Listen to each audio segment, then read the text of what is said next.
The dust hung in the air like a dirty shroud, and Eleanor Brighton knew she had exactly 3 days before the landlord came for the rent she did not have. She stood in the cramped kitchen behind the saloon in San Diego, California, her hands red and raw from scrubbing pots, her back aching from hunching over the wood stove since before dawn. It was 1883, and the frontier town was filled with men who drifted through like tumbleweeds, stopping just long enough to drink, gamble, and eat whatever she could manage to cook with the scraps the saloon owner tossed her way. Eleanor had not planned for this life. 2 years ago, she had been a schoolteacher in Philadelphia, engaged to a banker's son, with dreams of a respectable future. Then her father's gambling debts had surfaced after his death, and her fiancé had quietly disappeared along with her modest inheritance. Her mother had passed when Eleanor was just 16, leaving her truly alone in the world. With nothing left but pride she could not afford to keep, she had headed west with a wagon train, believing the promises of opportunity and fresh starts. San Diego had seemed promising at first. The warm climate, the proximity to both the ocean and the growing settlements, the sense that civilization was taking root here on the edge of the continent. But a single woman without means discovered quickly that opportunities were limited. She had tried to secure a teaching position, but the schoolhouse already had a teacher, a man whose credentials were less impressive than hers but whose gender was apparently qualification enough. She had attempted seamstress work, but there were already 3 established dressmakers in town who viewed her as unwanted competition. Then she had met Frank Morrison, the saloon owner, a portly man with shrewd eyes and a talent for exploitation. He had offered her a deal. She could use the kitchen out back to cook meals for the drifters and cowboys who passed through town. He would take 60% of whatever she earned, and in exchange, she could sleep in the storage room behind the kitchen. It was barely large enough for a cot and a small trunk, but it was shelter. She had taken the deal because the alternative was the street. Now she stood over a pot of weak stew, stretching the vegetables and tough meat as far as they would go, knowing she would serve a dozen hungry men who would pay her 30 cents each for a bowl and a chunk of bread. After Morrison took his cut, she would have enough to buy more supplies and perhaps, if she was lucky, save a few coins toward the rent that would come due in 3 days. The back door creaked open, and the first customer of the evening stepped inside. He was tall, probably 6 feet or more, with shoulders that seemed to fill the doorway. Dust covered his dark clothing, and his hat was pulled low over his face. Eleanor kept her eyes down, as she had learned to do. Looking at men too directly invited conversation, and conversation often led to propositions she had no interest in entertaining. "Stew is ready," she said simply, ladling a portion into a chipped bowl. 30 cents, bread included. The man sat down at the rickety table she had set up in the corner. There were only 3 chairs, and usually, men ate quickly and left, making room for the next customer. He placed 3 dimes on the table with a soft clink, and Eleanor brought him the bowl along with a generous piece of the bread she had baked that morning. "Thank you, madam," he said, and his voice was surprisingly gentle, with a slight drawl that suggested he was from somewhere farther east, maybe Kansas or Missouri. Eleanor nodded and returned to the stove, where she began preparing the next servings. She could feel him watching her, and she tensed, waiting for the inevitable comment or crude suggestion. Instead, he simply ate in silence. She heard the scrape of his spoon against the bowl, the sound of him tearing the bread. 2 more men came in, railroad workers by the look of them, grimy and exhausted. They paid and ate quickly, barely tasting the food, and left within 10 minutes. The tall man was still there, His bowl empty now, his hands folded on the table, Eleanor approached cautiously. "Can I get you anything else?" she asked, keeping her tone neutral. "What's your name?" he asked. Instead of answering, she hesitated. "Eleanor Brighton." "Miss Brighton, that was the best meal I have had in 6 months," he said, and when he looked up at her, she saw his eyes were a startling shade of blue, clear and direct. "How much would it cost for me to have breakfast here tomorrow morning? Same price. 30 cents. I serve at dawn." "I will be here," he said, rising to his feet. He was even taller than she had thought, and she had to tilt her head back to meet his gaze. "My name is Adam Sawyer, and I appreciate your hospitality, Miss Brighton." He left then, and Eleanor stood there for a moment, puzzled. There had been something different about him, though she could not quite place what. Most men who came through her kitchen treated her as invisible or as a potential conquest.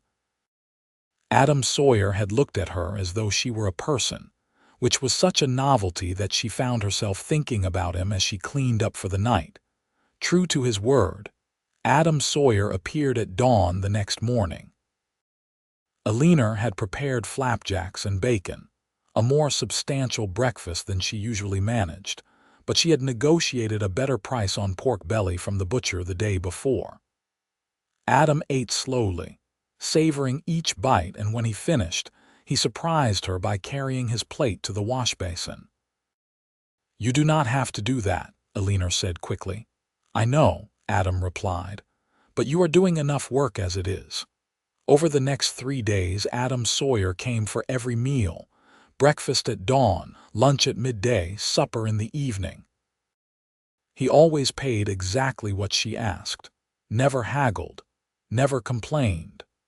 And he began to help in small ways, carrying in firewood without being asked, fixing the hinge on the back door that had been hanging loose for weeks, moving heavy pots that she struggled with. On the 3rd evening, as Eleanor was closing up the kitchen, counting the meager coins that would not be enough for her rent, Adam lingered after finishing his meal. "Miss Brighton, may I speak plainly with you?" he asked. Eleanor felt a familiar wariness settle over her. Here it comes, she thought. The proposition, the assumption that her poverty made her available. "If you must," she said stiffly. "I have been watching you work yourself near to death these past few days," Adam said, "and I have been asking around town. I know Morrison is taking more than half of what you earn. I know you are 3 months behind on rent for that storage room he is charging you for, and I know that you deserve better than this." Eleanor felt her cheeks burn with humiliation. "My circumstances are my own concern, Mr. Sawyer." "I am not trying to offend you," Adam said quietly. "I am trying to help you." "Why?" The question burst out of her before she could stop it. "Why do you care what happens to me? You are just passing through like all the rest. In another week, you will be gone and I will still be here, cooking stew for strangers." Adam was silent for a long moment. "What if I told you I was not planning on passing through?" he said finally. "What if I told you I came to San Diego looking for a place to settle down?" Eleanor stared at him.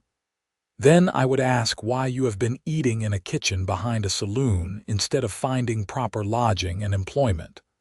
A slight smile touched Adam's lips, the first she had seen from him. "Because the first meal I had in this town was the stew you cooked, and it reminded me of what a home tastes like. I have been on the drift for 5 years, Miss Brighton, ever since the ranch I worked on in Missouri went under.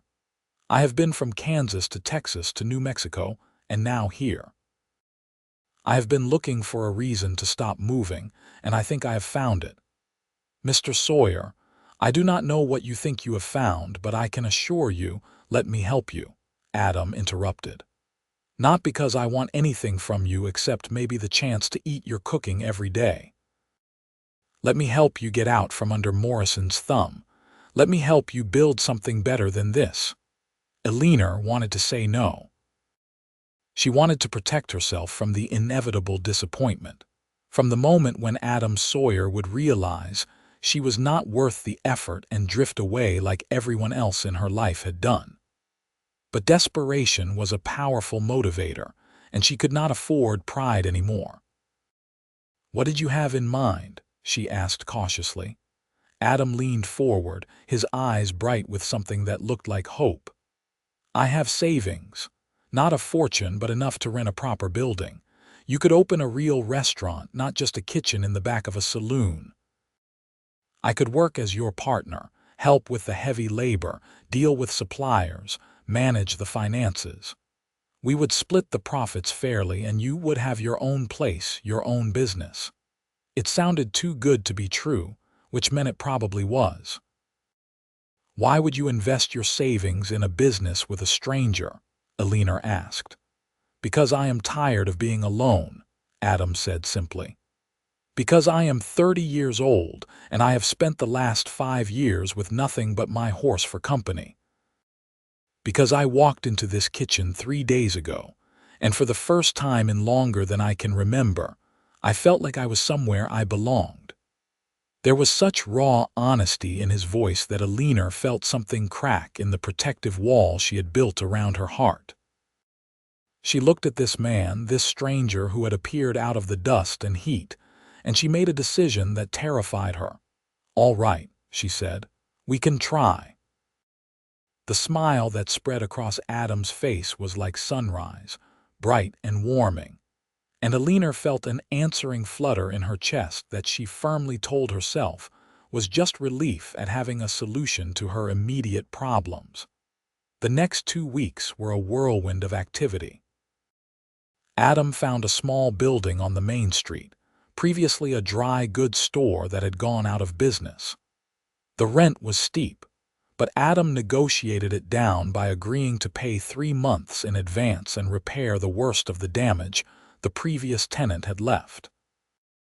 Eleanor gave her notice to Frank Morrison, who was predictably furious, but could not legally stop her from leaving. She had been an independent contractor, not his employee, though he had certainly treated her as the latter. Together, Eleanor and Adam scrubbed the new building from floor to ceiling.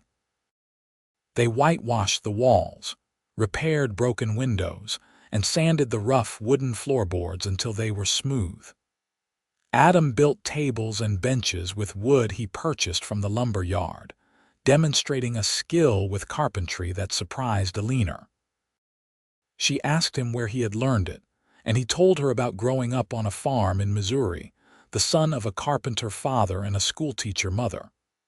"They both died of cholera when I was 17, Adam said as he planed a piece of wood, his hand steady and sure. "I tried to keep the farm going, but I did not have the knack for it. Ended up working on a cattle ranch instead, learned everything there was to know about horses and hard living, but the carpentry stuck with me. My mother died when I was 16, Eleanor found herself saying. Pneumonia. My father never recovered from losing her. He started gambling, making bad investments. By the time he died 5 years later, there was nothing left but debt." Adam looked up from his work, and the understanding in his eyes was genuine. "Seems like we have both known loss," he said quietly. "Seems like we have," Eleanor agreed. They worked in companionable silence after that, but something had shifted between them, a recognition that they were both survivors, both people who had been knocked down by life and had chosen to get back up. The restaurant opened on a bright Tuesday morning in late September. Eleanor had been cooking since before dawn, preparing her best dishes: roasted chicken with herbs, beef stew rich with vegetables, fresh bread, apple pie made from fruit she had purchased from a local farmer. Adam had painted a sign that hung above the door: "Brighton's Restaurant, good food, fair prices." "You should have put your name on it too," Eleanor had protested when she saw it. "It is your cooking that will bring people in," Adam had replied. "I am just the help." But he was so much more than that, Eleanor was beginning to realize. He greeted customers with genuine warmth, remembered their names and their preferences, made everyone feel welcome. He washed dishes, swept floors, ran to the market when they needed supplies, and never once complained about the long hours or hard work. The restaurant was a success from the first day. Word spread quickly about the quality of Eleanor's cooking and the reasonable prices. Cowboys coming in from the ranches outside town, sailors from the ships in the harbor, railroad workers, prospectors, merchants, they all came to Brighton's restaurant. Within a month, Eleanor was making more money than she had ever imagined possible. After paying the rent and expenses and splitting the profits with Adam as they had agreed, she found herself with actual savings for the first time since leaving Philadelphia. But more than the financial success, Eleanor found herself unexpectedly happy. She woke each morning looking forward to the day, to the satisfaction of creating something good with her own hands, to the easy partnership she had developed with Adam. He was unfailingly respectful, always careful to maintain proper boundaries, but there were moments when their hands would brush as they worked side by side, when their eyes would meet across the restaurant, and Eleanor would feel a warmth that had nothing to do with the heat from the stove. 3 months after opening the restaurant, on a December evening when the California air held the first hint of coolness, Adam asked if he could speak with Eleanor after they closed for the night. She agreed, her heart beating a little faster, though she could not have said why. They sat at one of the tables, the restaurant quiet around them, lit only by a single oil lamp. Adam seemed nervous, his fingers drumming lightly on the wooden surface. "Eleanor," he began, then paused. "Miss Brighton, I have something I need to say to you, and I am afraid of how you might react." Eleanor felt her stomach tighten with anxiety. "Just say it, Adam. Whatever it is, I would rather know." Adam took a deep breath. "I have fallen in love with you," he said, the words tumbling out in a rush. "I know this was supposed to be a business arrangement, nothing more. I know I promised I did not want anything from you, except the chance to be your partner in this restaurant. But somewhere between painting that sign and watching you smile at customers and seeing you build this dream into reality, I fell completely and hopelessly in love with you." Eleanor sat frozen, her mind reeling. She had been so careful to keep her own growing feelings locked away, telling herself that what she felt was just gratitude, just the comfort of companionship after so much loneliness. "I am not asking you to feel the same way," Adam continued, his voice rough with emotion. "I am just asking you to know the truth. I will understand if you want me to leave, if my feelings make it impossible for us to continue working together. But I could not keep pretending anymore. I could not keep acting like you are just my business partner when you are the first thing I think about when I wake up and the last thing I think about before I sleep." "Adam," Eleanor whispered, and she was shocked to feel tears on her cheeks. "I thought I was alone in feeling this way." Adam's eyes widened. "You mean, I have been terrified for weeks now," Eleanor said, the words spilling out like a dam breaking. "Terrified because I told myself I would never let myself depend on anyone again, never let myself be vulnerable. And then you appeared, and you were kind and honest, and you looked at me like I mattered. And I tried so hard not to care about you, Adam Sawyer, but I failed completely." Adam reached across the table and took her hand, his touch gentle and warm. "Eleanor, I promise you that I am not going anywhere. I am not going to drift away. I am not going to disappoint you. I am here, and I want to stay here with you for the rest of my life if you will have me." Eleanor looked into his blue eyes, so clear and sincere, and she made another leap of faith. "I will have you," she said simply. Adam stood, pulling her to her feet, and then his arms were around her, and she was pressed against his chest, hearing the steady beat of his heart. He smelled like wood smoke and soap and something essentially him, and Eleanor felt safer than she had in years. "May I kiss you?" Adam asked, his voice low and careful, still asking permission, still respecting her. "Yes," Eleanor breathed, and then his lips were on hers, gentle at first, then deeper as she responded. It was her first real kiss, though she was 23 years old. Her engagement back in Philadelphia had been a chaste affair, formal and proper. This was something else entirely. This was passion and promise and the feeling of coming home. When they finally pulled apart, both breathless, Adam rested his forehead against hers. "Marry me," he said. "I know it is too soon. I know I should court you properly, but I have waited 5 years to find you, Eleanor Brighton, and I do not want to wait another day to make you my wife." Eleanor laughed, a sound of pure joy. "Yes," she said. "Yes, I will marry you, Adam Sawyer, tomorrow if you want." "Tomorrow might be rushing it," Adam said with a grin. "But how about next week? That should give us enough time to arrange things properly." "Next week," Eleanor agreed, and kissed him again, marveling at how her life had transformed from desperation to happiness in the space of a few short months. They were married the following Saturday in a small church in San Diego, with the restaurant's regular customers serving as witnesses. Eleanor wore a simple blue dress that she had sewn herself, and Adam wore his best suit, brushed clean of dust. The local minister, Reverend Williams, performed the ceremony, and when he pronounced them husband and wife, the small church erupted in cheers and applause. They held a reception at the restaurant, with Eleanor cooking a feast and Adam serving drinks. It was not the grand society wedding Eleanor had once imagined for herself back in Philadelphia, but it was infinitely better because it was real, because it was with a man she actually loved rather than a convenient arrangement. That night, in the small apartment they had rented above the restaurant, Adam carried Eleanor over the threshold, both of them laughing at the tradition.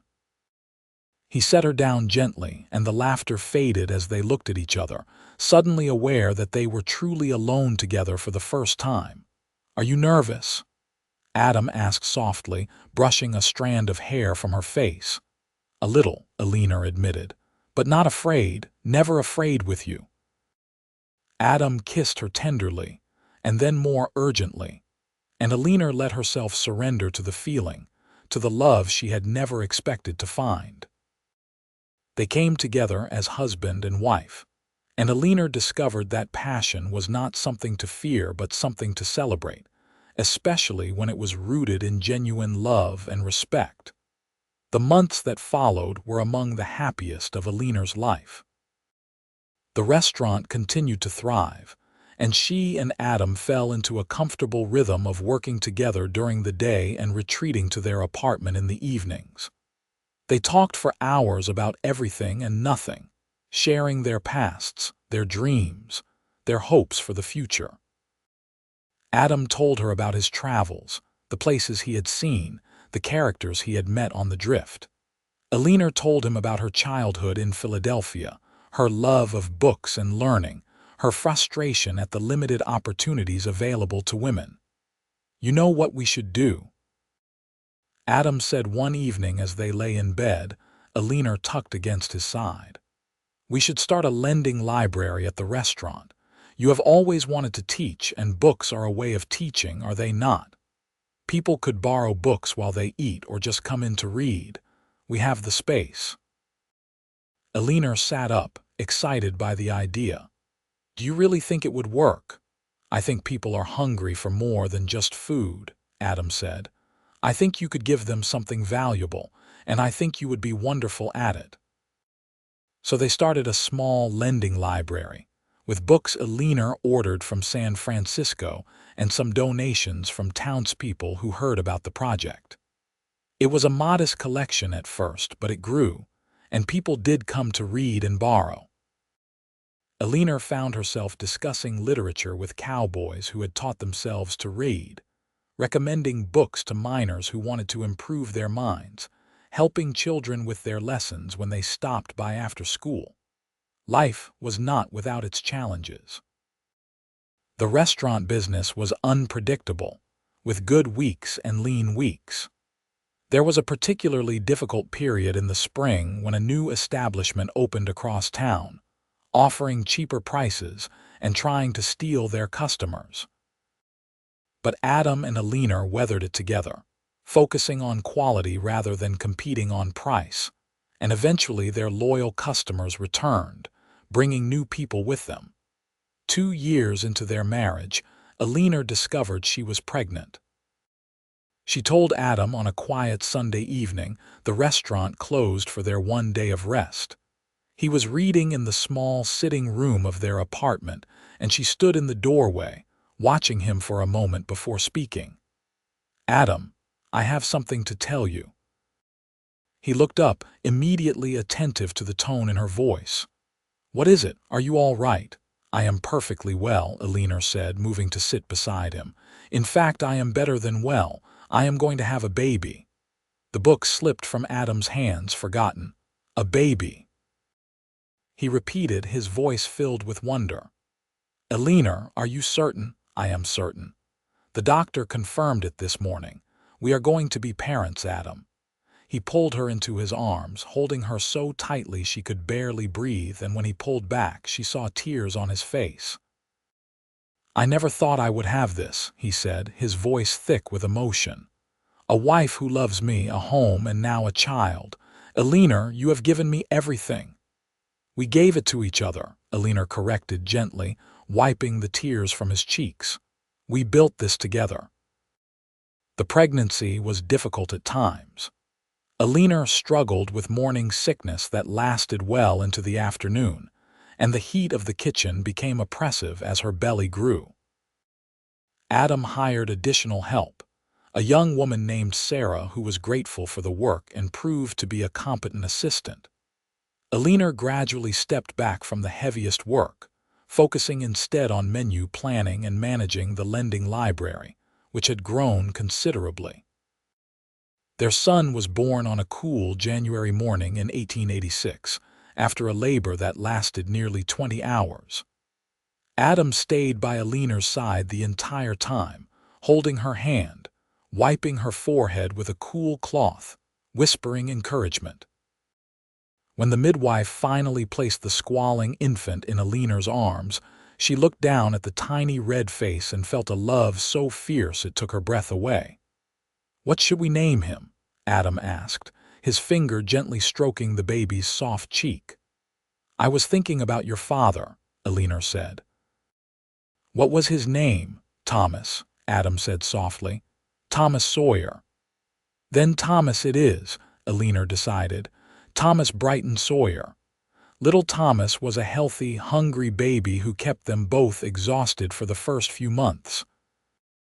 The restaurant continued to operate, with Sarah and Adam handling most of the daily work while Eleanor recovered and cared for the baby. But Eleanor found she did not mind the exhaustion, did not mind the interrupted sleep, or the constant demands of an infant. Every time she looked at Thomas, at his perfect tiny fingers and his eyes that were already turning the same blue as his father's, she felt blessed beyond measure. As Thomas grew from infant to toddler, he became a fixture at the restaurant. Customers doted on him, and he charmed everyone with his ready smile and adventurous spirit.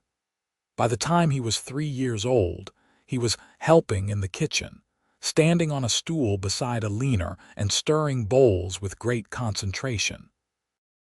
Eleanor had thought she could not be happier, but she was wrong. When Thomas was 4 years old, she discovered she was pregnant again. This time, the pregnancy was easier, perhaps because she knew what to expect.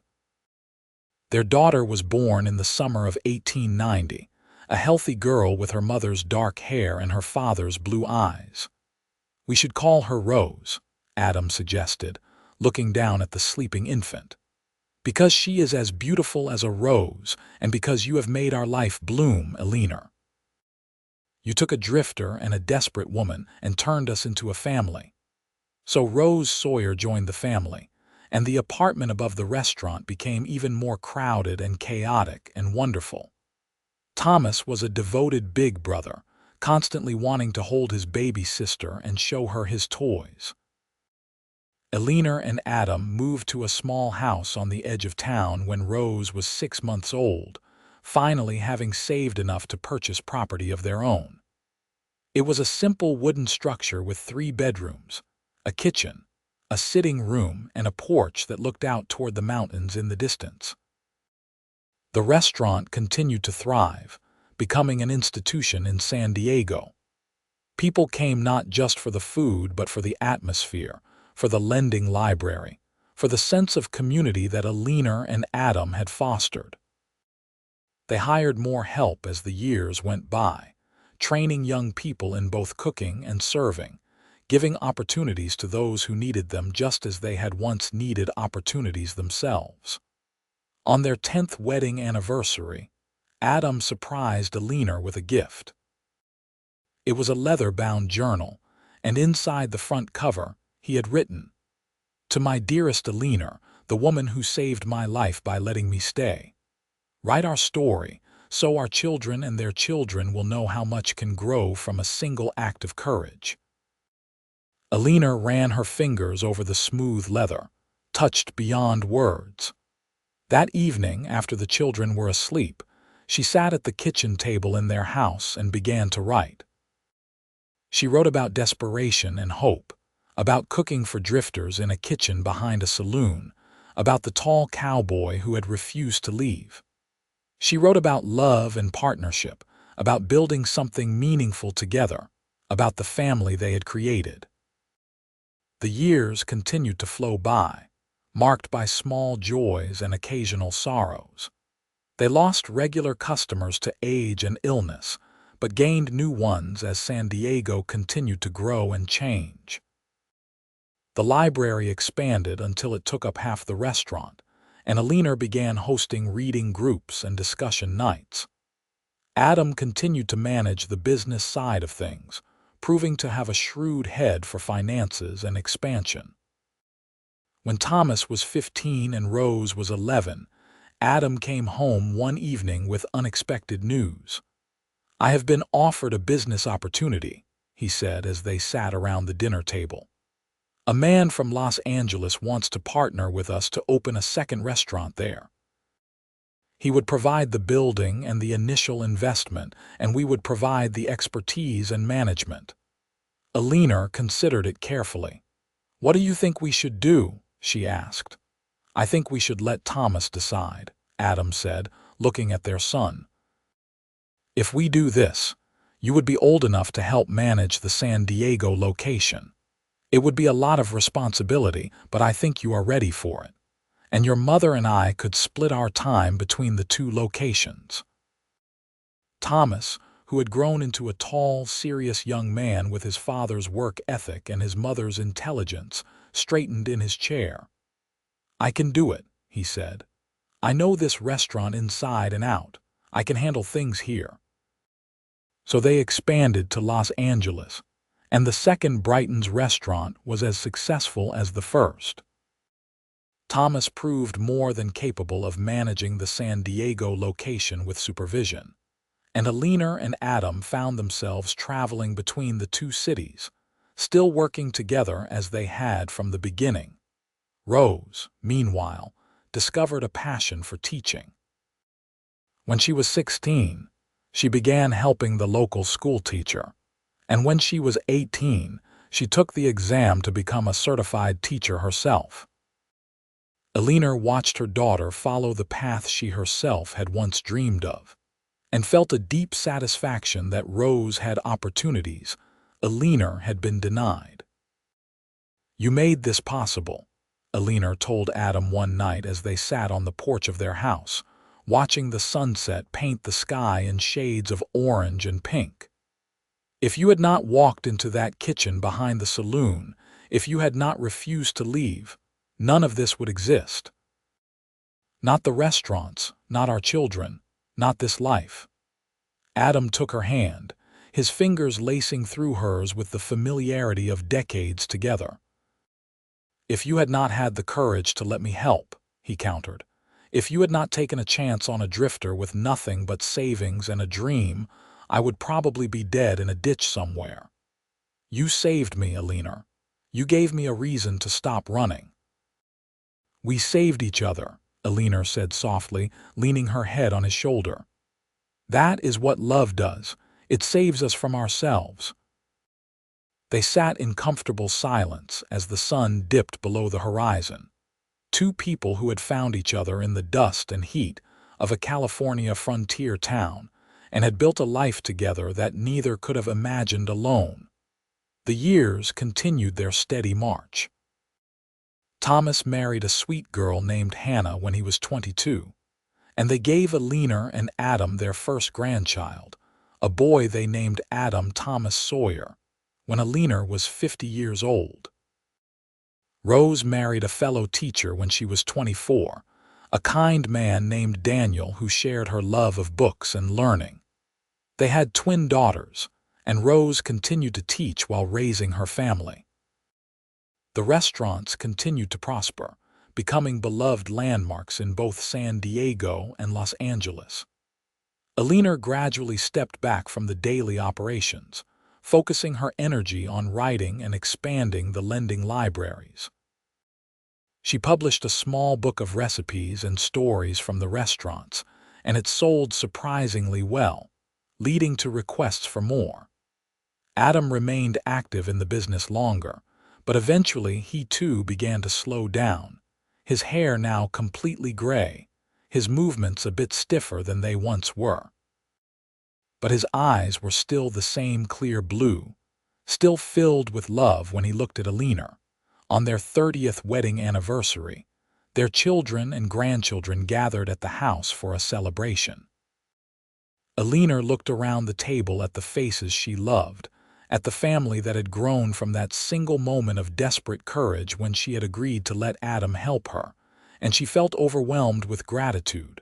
Thomas stood to make a toast. "To my parents," he said, raising his glass, "who taught me that success is not about what you accumulate, but about what you build together. Who showed me that love is not just a feeling but a choice you make every day to stay, to work, to believe in each other even when things are hard.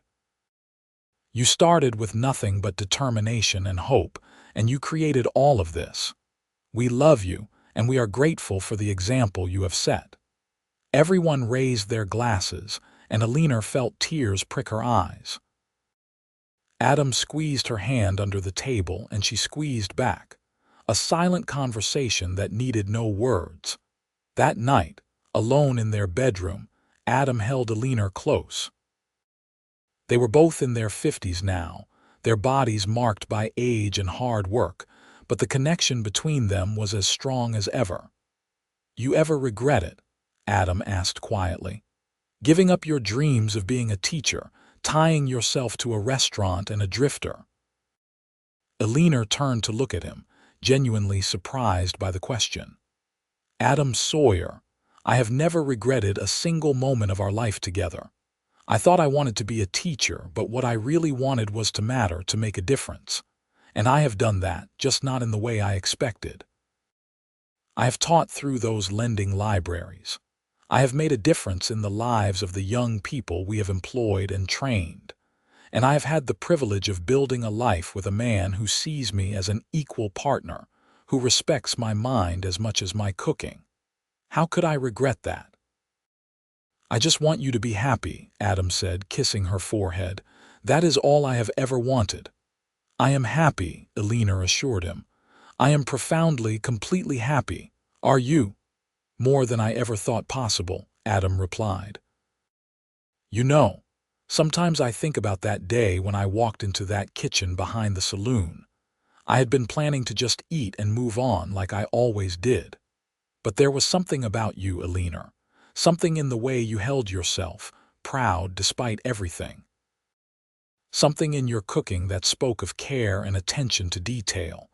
I knew in that moment that I had found what I had been looking for." "I thought you were just another drifter," Eleanor admitted. "I had no idea you would become the love of my life." They lay together in the darkness, Two people who had started with nothing and built everything, and Eleanor felt a peace that went bone deep. This was what she had always wanted, even when she had not known to want it. A partnership of equals, a love built on respect and shared labor, a family created through choice and commitment. The restaurants continued to operate for another decade, eventually being fully taken over by Thomas and his family. Eleanor and Adam retired completely when they were in their early 60s, content to spend their days reading, tending a small garden, and spoiling their growing collection of grandchildren. Adam's health began to decline when he was 68. It started small, a persistent cough that would not go away, a tiredness that sleep did not cure. The doctor diagnosed him with a lung condition, likely from years of breathing in smoke and dust. There was no cure, only management, and Eleanor watched with a breaking heart as the man she loved gradually weakened. He remained cheerful despite it all, joking with the grandchildren, insisting on taking short walks with Eleanor every evening. "I am not ready to stop yet," he told her stubbornly. "We still have too much living to do, but the body has limits that even the strongest cannot overcome." On a quiet spring morning, with Eleanor holding his hand and their children and grandchildren gathered around, Adam Sawyer took his last breath. He was 70 years old, and he had lived long enough to see his family flourish, his business thrive, and his love story become the foundation of a legacy that would continue for generations. Eleanor grieved deeply, as was natural for a woman who had lost her partner of more than 40 years. But she did not let the grief consume her. She continued to live in their house, continued to write, continued to be an active part of her children's and grandchildren's lives. She published her full memoir when she was 72, a book titled The Cowboy Who Stayed, which told the complete story of her life with Adam. The book became popular beyond anything she had expected, resonating with people who understood the power of love and determination. She received letters from across the country, from women who had been inspired by her story, from men who wanted to be like Adam, from couples who saw their own struggles and triumphs reflected in her words. Eleanor lived to be 86 years old, remaining sharp and engaged until the very end. She died peacefully in her sleep, surrounded by photographs of Adam and their family, her journal open on the nightstand beside her. Her children found a final entry, dated the day before she died. "I have lived a long and full life, and I am ready now to be reunited with my beloved Adam. We started with nothing but hope and courage, and we built a world together." To anyone who reads this, remember, love is not found, it is built. It is built through shared work and mutual respect, through staying when it would be easier to leave, through choosing each other again and again, every single day. Adam refused to leave when I expected him to drift away, and that made all the difference. May you all be blessed with someone who chooses to stay. Thomas and Rose arranged a funeral that celebrated their mother's life. The church was packed with family, friends, former employees, customers from the restaurants, people whose lives had been touched by Eleanor's kindness and generosity. They buried her beside Adam in the cemetery overlooking San Diego, the town where two desperate people had found each other and built something beautiful. The Brighton's restaurants continued to operate, passed down through the family.